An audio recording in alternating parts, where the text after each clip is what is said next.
অসাধারণ বিচক্ষণতা দেখালো জামাত ইসলামী জাতীয় সংসদে। বিএনপির ফাঁদে পা দিল না জামাত।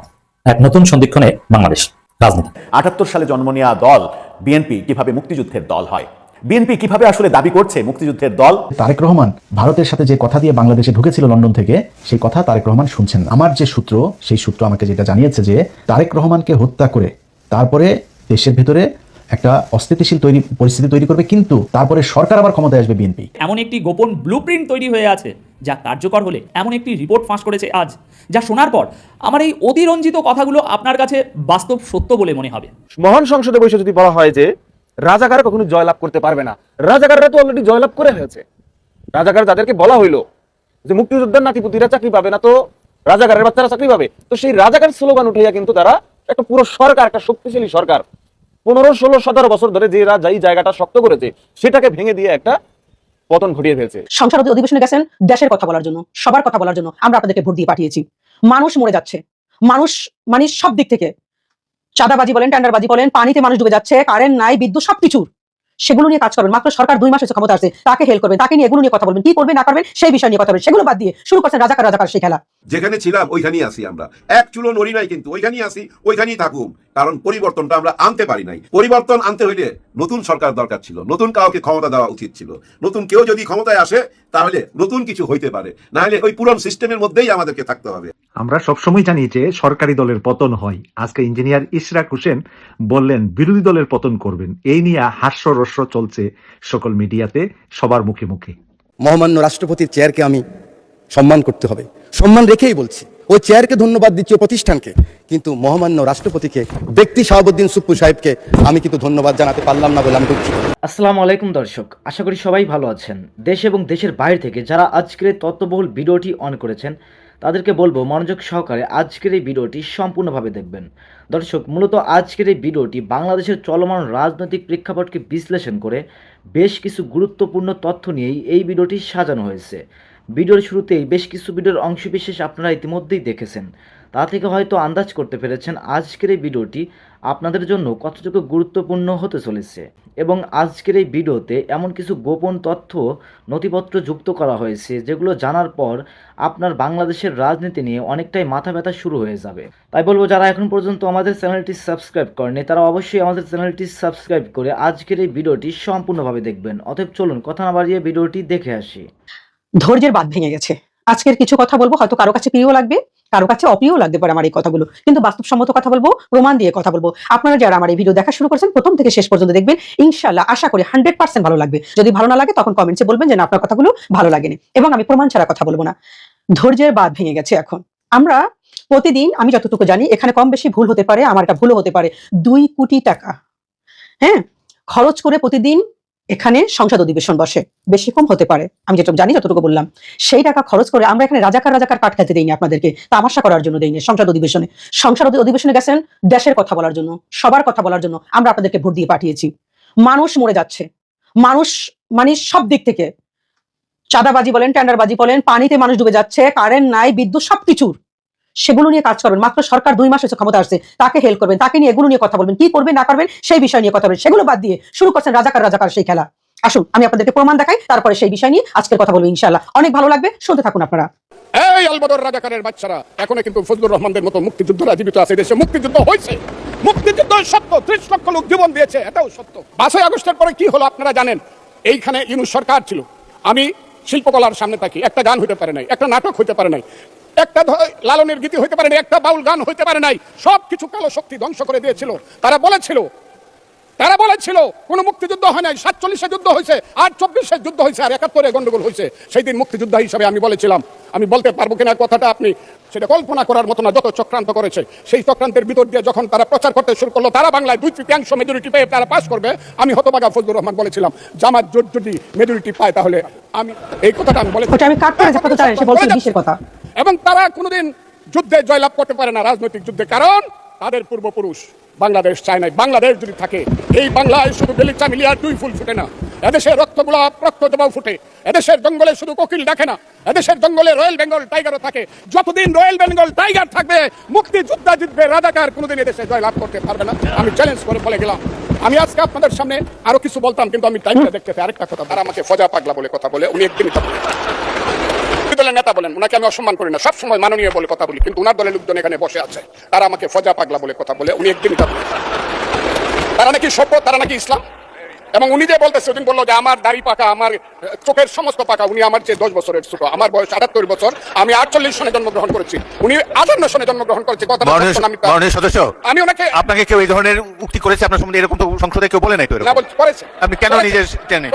আমি এই বিষয় নিয়ে কথা বলবো, আগে একটু করে কথা বলিনি। দেখেন, এই রাজাকার আলবদরের বাচ্চারা এরকম করে হুঙ্কার দিয়ে, এই যে হুঙ্কার দেয়, উনি হুঙ্কার দিয়ে সংসদ অধিবেশনে কথা বলে, সংসদে কথা বলে, ওখানে কি এটা নিয়ে কথা বলবে? এই রাজাকারের বাচ্চারা কোথায় কি আছে, কি করছে না করছে, কে রাজাকার? আপনি তো 113 ভাতারি বলে, যেগুলো এত 13 ভাতারি মানুষ একজন, ঠিক আছে? আমি এরকম ল্যাঙ্গুয়েজে কথা বলি না কখনো, আমি এখন বলতে বাধ্য হইলাম। আপনি তো গামছা দলও করছিলেন নাকি? আপনি আওয়ামী লীগও করছেন, আপনি তো সব দলই করছেন। আপনি তো এমন না যে বিএনপি করছেন শুধু, তা তো না। আপনি প্রয়োজনে জামাতেও যাইতেন, এবার সুপার পাইছিলেন, সেখানেও যাইবেন করে, যদি এখানে না নমিনেশন পাইতেন সেখানেও আপনি যাইতেন। তো এই রাজাকারের বাচ্চারা যে আপনি বলতেছেন ওখানে যে আলবদরের বাচ্চারা, এই আলবদরের বাচ্চাদেরকে কি হয়েছে না হয়েছে সেটা আমি এখন বলতেছি। আপনি বলতেছেন সংসদে গিয়ে, আপনি তো অসুস্থ, আপনি তো সুস্থ হইতেন।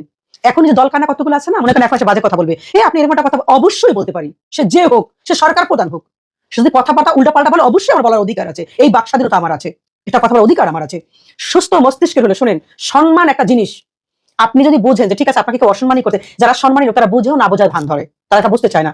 ওনাকে সংসদ অধিবেশনে, সংসদ ভিতরে কেউ ওনাকে ফজু পাগলা বলেনি, বলছে এখন বহির বিশ্ব, পুরা বিশ্ব জেনে গেছে ওনার নামে, ওনাকে ফজু পাগলা বলে। এটা কি উনি সুস্থ? আপনারা মনে করেন? দলকানা হইেন না, উনি অসুস্থ।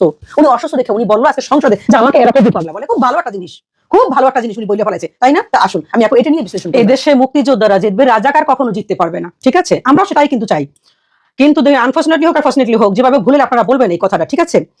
এখন দেখেন, যেটা ভুল সেটা কিন্তু সাপোর্ট করা যাবে না। সংসদ ভবনে, মহান সংসদ ভবনে আপনারা তো প্রমাণ দেখলে যে উঠে আসলো ফজলুর রহমান সাহেব, উনি বললো এই বাংলায় শুধু বেলি চামিলি আর জুই ফোটে না, রক্ত জবাও কিন্তু ফোটে। এদেশে শুধু কুকিল ডাকে না, এদেশের জঙ্গলে রয়্যাল বেঙ্গল টাইগারও কিন্তু থাকে। যতদিন রয়্যাল বেঙ্গল টাইগার থাকবে মুক্তিযোদ্ধা জিতবে, রাজাকার কখনোই এদেশে জয়লাভ করতে পারবে না। ফজলুর রহমান সাহেব ও বিএনপির সংসদ সদস্য উনি এটা বলছে, সব সুন্দর কথা বলছে উনি। রাজাকার কেন জিতবে? রাজাকার কেন দেশে শাসন করবে? কেন দায়িত্বে আসবে, ক্ষমতায় আসবে? রাজাকারের কোনো স্পেসিফিক দেশে দেওয়া যাবে না। কিন্তু ব্যাপারটা হচ্ছে কি, দেখেন যে স্বৈরাচারী ফেসিবাদের আমলে আপনারা তো দেখছেন, হাসিনা কিন্তু এই একই কথা বলছিল, মুক্তিযোদ্ধার নাতিপুতিরা কি চাকরি পাবে নাকি রাজাকারের নাতিপুতিরা পাবে নাকি মুক্তিযোদ্ধার নাতিপুতিরা পাবে? আপনারা শুনছেন এই কথা সে বলছেন। সেই রাজাকার স্লোগানে পুরা ঢাকা বিশ্ববিদ্যালয়ের হলগুলোতে তুমি কে আমি কে, রাজাকার, শুনছেন তো আপনারা এই কথাগুলো? এই স্লোগান কিন্তু পুরা ঢাকা বিশ্ববিদ্যালয় এরিয়া সহ পুরা শাহবাগ, টিএসসি, পুরা ঢাকা এবং পুরা বাংলাদেশ ছড়াই গেছে কিন্তু তুমি কে আমি কে, রাজাকার। এটা কি মিথ্যে বলেন? স্লোগান শুরু হয়ে গেল। দলকানা কিন্তু হওয়া যাবে না, এখানে বলে নিলাম, শুনবেন আগে কথাগুলো শুনবেন। রাজাকার স্লোগান দিতে দিতে দেখেন শেষ পর্যন্ত কি হলো, হাসিনার পতন হয়ে গেল, ঠিক আছে? তা এখন বলতে পারেন তাহলে তোমরা কি আবার রাজাকার স্লোগান দিয়ে কি বিএনপি সরকারের পতন ঘটাতে চাইতেছো? না, কখনোই না, প্রশ্নই আসে না। বিএনপি সরকারের পতন ঘটাবার আমাদের কি দরকার আছে? বিএনপি সরকার ক্ষমতায় আসছে, ভালো কাজ করবে, দেশকে এগিয়ে নিয়ে যাবে, এটা সত্য কথা, এটা তো আমরা চাই এখানে। কিন্তু দেখেন, মহান সংসদে বসে যদি বলা হয় যে রাজাকার কখনোই জয়লাভ করতে পারবে না, রাজাকার তো অলরেডি জয়লাভ করে ফেলছে। রাজাকার যাদেরকে বলা হলো মুক্তিযোদ্ধা নাতিপুতিরা চাকরি পাবে না, তো চাকরি পাবে কি রাজাকারের বাচ্চারা? সেই রাজাকার স্লোগান দিয়ে কিন্তু তারা এত বড় সরকারকে, তার শক্তিশালী সরকারে তারা দেখেন 15, 16, 17 বছরে যাকে সরাইতে পারে না, শক্তই বসেছিল, সেটাকে ভেঙে দিয়ে পতন ঘটাই দিল, সে পালিয়ে যেতে বাধ্য হলো। জামাত শিবিরের কথা, এদেরকে একটু কথা মনে করে দেই। এদেরকে ভাই রাজাকার সবসময় এদের দিকে যায়, এদিকেই যায়, জামাত শিবিরের দিকে। দেখেন রাজাকাররা কি করলো, বিশ্ববিদ্যালয়গুলোতে ছাত্র সংসদ যে আছে, নির্বাচনগুলো যে আছে, এই সংসদ নির্বাচনগুলোতে সবগুলোতে তারা এই রাজাকাররা জিতে গেল। চাকরিখানি কথাটা, রাজাকারের খাটা এখন দেখছেন, রাজাকারের যে পাওয়ারটা, এরা কিন্তু জিতে গেল। এবং তাদের যে একটা সময় দেখেন 2-3টা আসন ছিল, এখন তাদের দেখেন 50টা প্লাস উপরে আসন তাদের। এই রাজাকার কিন্তু দিন দিন পুরো আগায় যাচ্ছে। এখন আপনারা যাদেরকে কথা রাজাকার বলেন, এখানে মেসেজ থাকবে এইটাই, আপনারা কেউ ফজু পাগলা বলবেন না, বা আমার নাম ধরে কথা বলবেন, দেখেন নাম ব্যাগ্র করে বলা উচিত না, ঠিক আছে? আমি বলি তার একটা সুন্দর নাম আছে কিন্তু এখানে, ফজলুর রহমান। উনি কিন্তু অনেক সিনিয়র মানুষ। দেখেন আমরা তো যুদ্ধ করছি দেশে, ওনারা তো যুদ্ধ করছে অন্য দেশের মানুষের সাথে, ঠিক আছে? এটা মানতে হবে, এরা মুক্তিযোদ্ধা। দেখেন এখানে বয়স হয়েছে, মুরব্বী মানুষ, দেশের পক্ষে তার যুদ্ধে তার ত্যাগ আছে, তাকে ব্যগ্র করে এই কথাগুলো বলা যায় না এবং মানি হয় না। আমি শেষে একটা কথা বলবো, দেখেন কে রাজাকার কে মুক্তিযোদ্ধা এটা বলে বিবিধ সৃষ্টি না করে আমাদের কাঁধে কাঁধ মেলে হাতে হাত রেখে এখন আমাদের দেশটাকে এগিয়ে নিয়ে যাওয়া উচিত। এটা কোনো বিকল্প, যাদেরকে মানুষ পছন্দ করে, তাদেরকে মানুষ পছন্দ করে দেখে তাদেরকে ভোট দিচ্ছে। পছন্দ করে বলে তো এই যে বিশ্ববিদ্যালয় এতগুলো জায়গায় তারা জয়লাভ করলো, সুতরাং তাদেরকে বিভক্তি করার চেষ্টা করলেও আপনি বিভক্ত করতে পারবেন না। তারা তো কোনো খারাপ কাজ করতেছে না, দেশের কাজ করতেছে, প্রত্যেকটা মানুষের ভালোবাসা তারা অর্জন করতেছে। সুতরাং কে রাজাকার কে মুক্তিযোদ্ধা এইটা পুরনো জিনিস এখনো আপনারা উঠিয়ে সেই দাঙ্গা হাঙ্গামা লাগিয়ে আপনারা যে অরাজকতা সৃষ্টি করতেছেন এটা থেকে আপনারা বন্ধ করুন। এটা বন্ধ করে আপনারা কিভাবে মনে করেন বাংলাদেশটা সামনে এগিয়ে যাবে, বাংলাদেশের মানুষের জান মালের নিরাপত্তা দিয়ে বাংলাদেশটা কিভাবে বিশ্বের কাছে মডেল হিসেবে তৈরি হবে সেই বিষয়ে কাজ করেন, এগুলো বন্ধ করে দেন। আপনারা এগুলো বন্ধ করে দিয়ে সেগুলো কাজ করেন, মুখের ভাষা সুন্দর করেন। রাজাকার খেলার দিন এখন আর নাই। শুনেন, আপনাদের সংসদে দেখেন বরিশালের একজন এমপি আপনাদের দলের বিএনপির, তার কিছু কথা বলেন, তারপর আমি তাকে নিয়ে কথা বলবো। তার কিছু কথা শুনেন, আপনারা এখনই শুনেন, প্লিজ ভিডিও স্কিপ করবেন না, অনেক কিছু জানতে পারবেন, শত কথা বলবেন, দল কানা হবেন না কেউ, প্লিজ আপুরা ভাইয়ারা। আমি তার বিরুদ্ধে শুনেন, আপনারা তো প্রমাণ চান, আমি প্রমাণ দিচ্ছি, তার কথাগুলো একটু শুনেন। সে সংসদ অধিবেশনে কি কথাগুলো বলল। শেখ হাসিনা একটা মারাত্মক জিনিস এবং তার বিষয়ে সবাই যারা জানেন তারা ইচ্ছা করলে কি করতে পারে। পাশের দেশে যদি আওয়ামী লীগের অফিস বানায় আর প্রায়ই এখন মাঝে মধ্যে মিছিল করে, তাহলে কিন্তু এক সময় আমরা সবাই বিপদে পড়বো। সেজন্য আমাদের সাংগঠনিক কার্যক্রম, আমাদের সাথে যোগাযোগও থাকবে, সংসদে আলাপ আলোচনাও থাকবে। এই পতিত সরকাররা বাড়াবাড়ি করলে সেটাও আমাদেরকে দেখতে হবে, কারণ শেখ হাসিনা একটা মারাত্মক জিনিস এবং তার বিষয়ে সবাই যারা জানেন তারা সবাই জানেন যে সে ইচ্ছা করলে কি করতে পারে। তো আমাদেরকে এগোতে হবে, আমাদেরকে ঐক্যবদ্ধভাবে আন্দোলন সংগ্রাম করতে হবে। এবং আমি মনে করি যে আজকে সেই উন্নয়নের কথা আমি বরিশাল বিভাগের হেডকোয়ার্টারের এমপি, আমার বিরোধী দলের নেতা, আমার রেল ফ্রেন্ড, ওনাকে সুন্দরভাবে সঠিকভাবে জেলখানা যেভাবে দেখেছি, মাঝে মধ্যে এখন মনে হয় যে উনি যে মাঝে মধ্যে সিংহের মতো ঝাঁপিয়ে পড়তে চান, সেটা আমরা আগে বুঝতে পারি না।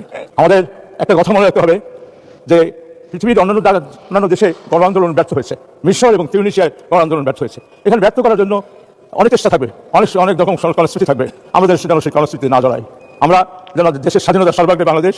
এবং আমাদের সবচেয়ে একটা কথা মনে রাখতে হবে যে শেখ হাসিনা যে এত ধুরন্ধর, যে আজকে আমার মনে হয় কিছুদিন পরে তারা বিভিন্ন জায়গায় রাতের এখন ঝটিকা আন্দোলন আরম্ভ করেছে, তো কখন তারা বিভিন্নভাবে ষড়যন্ত্র করে আন্দোলন করবে। কারণ বাংলাদেশের জাতীয়তাবাদী রাজনীতি পৃথিবীর জাতীয়তাবাদী রাজনীতি থেকে বিচ্ছিন্ন নয়, কাজে আমাদেরকে ঐক্যবদ্ধভাবে গ্রেটার ইন্টারেস্ট ঠিক রাখে আমাদের আন্দোলন করতে হবে। এমন কিছু আমরা যাতে না করি। আপনারা তো শুনলেন, সবার আগে আমি বলি দরকার না হবে না। যে দেখেন এখন আমি বলতেছি, আপনারা তো বলেন আমি জামায়াতের কর্মী, আমি জামায়াত নিয়ে কথা বলি। ধন্যবাদ জানাই, আমি স্যালুট জানাই বরিশালের এই এমপি কে। অসাধারণ বিচক্ষণতা দেখালো জামাত ইসলামী জাতীয় সংসদে। বিএনপির ফাঁদে পা দিল না জামাত, এক নতুন সন্ধিক্ষণে বাংলাদেশ রাজনীতি। দর্শক, আপনারা জানেন যে জুলাই সনদের কমিটমেন্ট এবং গণভোটের রায় হচ্ছে সংবিধান সংস্কার করতে হবে এবং সেটা সংবিধান সংস্কার পরিষদের মাধ্যমে। কিন্তু বিএনপি সুস্পষ্টভাবে দিবালোকে প্রতারণা করছে, তারা সংবিধান সংস্কারকে ধামাচাপা দিচ্ছে, এমনকি নিজেদের 31 দফা এবং তাদের ইলেকশন ম্যানিফেস্টোর সাথেও তারা প্রতারণা করছে। কারণ বিএনপির 31 দফার মধ্যেও সংবিধান সংস্কার আছে, জুলাই সনদে স্পষ্ট সংবিধানের সংস্কারের কথা বলা হয়েছে। বিএনপি সেই সংবিধান সংস্কারের দিকে না যেয়ে তারা এখন সংবিধান সংশোধন করতে চায়। এর মানে আসলে বিএনপি অসহায়। বিএনপির 31 দফায় সংবিধানের সংস্কার কথা বলা আছে, কিন্তু যেহেতু বিএনপি ক্ষমতা এসেছে ভারতের হাত ধরে, মার্কিন ডিপ স্টেট এবং ইন্ডিয়ান ডিপ স্টেট এবং বাংলাদেশ ডিপ স্টেট যৌথভাবে বিএনপিকে ক্ষমতা এনে দিয়েছে, জন্য মার্কিন যুক্তরাষ্ট্র, ভারত এদের কথার বাইরে বিএনপি যেতে পারবে না। যার ফলে বিএনপি তাদের নিজেদের অবস্থানের বিরুদ্ধে নাকে খত দিয়ে তারা সংবিধান সংস্কার এখন করতে চাইছে না, গণভোটের রায়কে অশ্রদ্ধা করছে এবং সেটা সরাসরি অস্বীকার করছে। তারা এখন পার্লামেন্টে প্রস্তাব দিচ্ছে যে না, সংস্কার না, আমরা সংবিধান সংশোধন করি।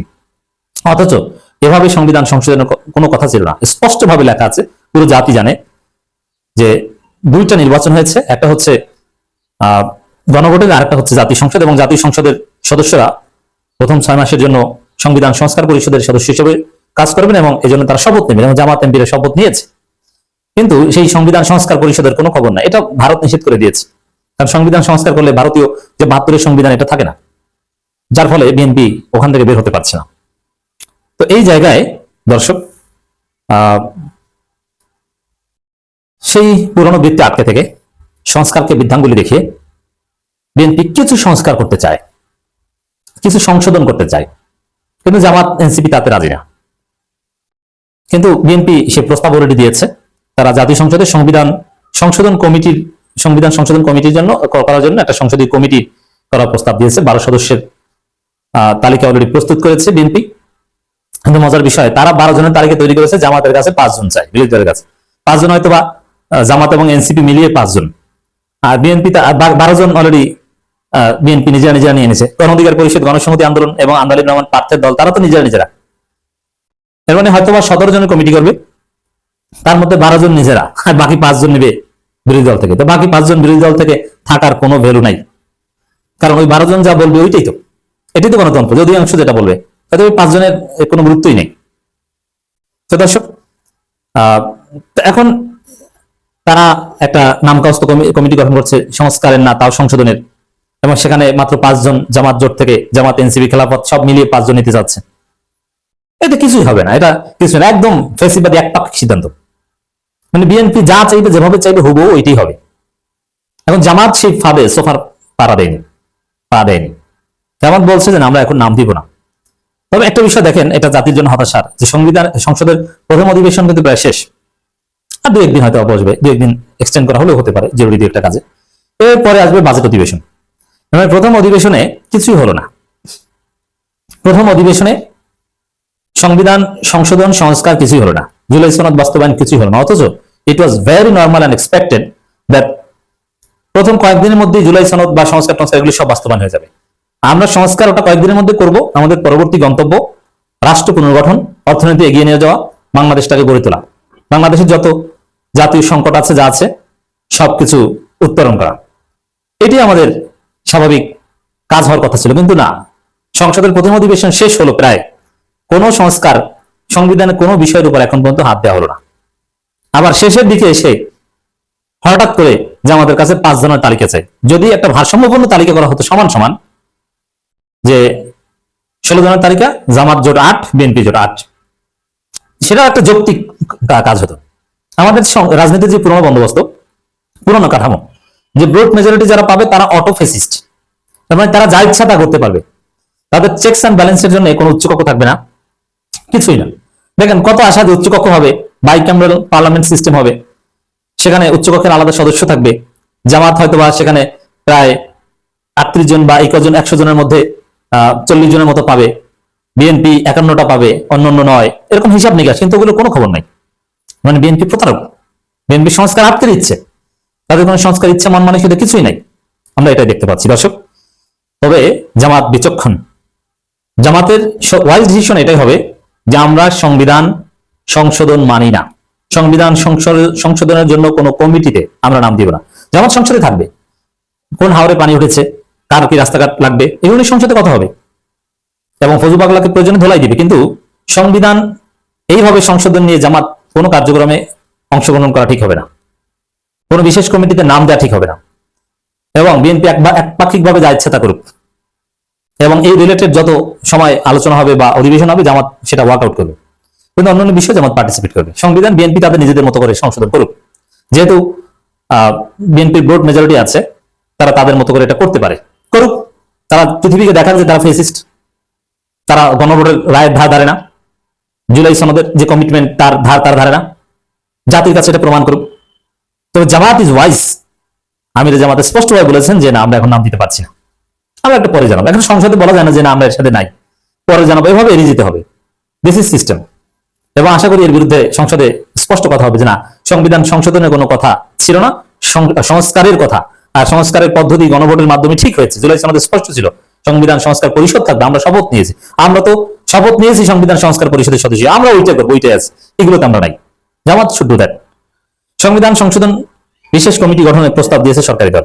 সরকারি দলের পক্ষে আইনমন্ত্রী আসাদুজ্জামান জাতীয় সংসদে এই প্রস্তাব দিয়ে বলেন, সরকারি দলের পক্ষ থেকে তারা 12 জনের একটি তালিকা প্রস্তুত করেছে, এতে বিএনপির 12 জন সহ স্বতন্ত্র অন্যান্য দলের 5 জন রয়েছে। তারা প্রত্যাশা করছে বিরোধী দল এই কমিটির জন্য 5 জন সদস্যের নাম প্রস্তাব করে। বিরোধী দল নাম প্রস্তাব করলে সংবিধান সংশোধন সম্পর্কিত বিশেষ কমিটি গঠনের মাধ্যমে জুলাই সনদ সামনে রেখে সংবিধান সংশোধনের পথে এগিয়ে যাবেন। জুলাই সনদে তো সংবিধান সংশোধনের কথাই নেই, আছে সংস্কারের, মানে উল্টা আম গাছে লেবু চাচ্ছে, উদ্ভট। জামাত সেই ফাঁদে পা দিল না। ধন্যবাদ।